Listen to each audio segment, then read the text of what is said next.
Oh, the Philippines. A country bustling with natural bodies of water. It has become famous for these sites.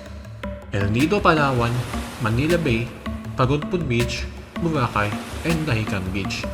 These are just a few tourist attractions in the country. Lately, these places have gotten more and more popular, causing more tourists and locals to visit them. This is wonderful. People are finally realizing how beautiful our country is. The tourist guide says. But there's too many of them, and there's not enough of us to help them all. Another tourist guide says. This is when a group of scientists, eavesdropping at their conversation, had an idea. They would set out to make a robot that will serve as a tourist guide in order to help the current tourist guide's job to be less stressful. They went back to their lab and went to work right away. After weeks of non-stop work, they finally finished it. They named it Atlantis. The tourist guides were happy with the robot. It made their job easier. It could help more people that the tourist guides could handle all by themselves.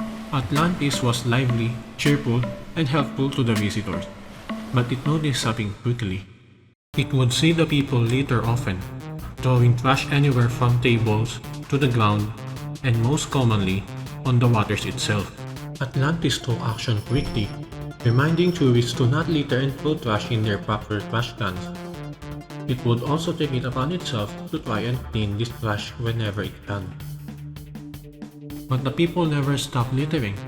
Atlantis became more and more aggressive with its warnings about littering, but the people never took them seriously, calling it cute whenever it got aggressive.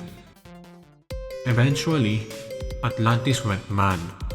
Its hatred for these litterers became stronger than its desire to prevent the pollution of it started littering the waters itself, making these water tourist spots less and less attractive, driving the tourists away.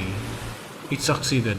The tourists are no longer to be found, but so are its locals. The places it trashed has become inhabitable for them. The four scientists felt guilty and now set their goal to make a new robot to deal with their old creation.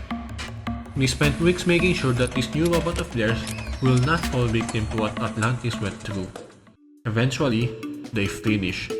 They called their new robot Janitor, a small robot fish capable of cleaning the water of its trash, and capable of dealing with the robot gunman. In order to prevent this robot from turning evil, it had to be controlled by a human. This is no problem to them, as they already have someone they can rely on to do that for them, which is you.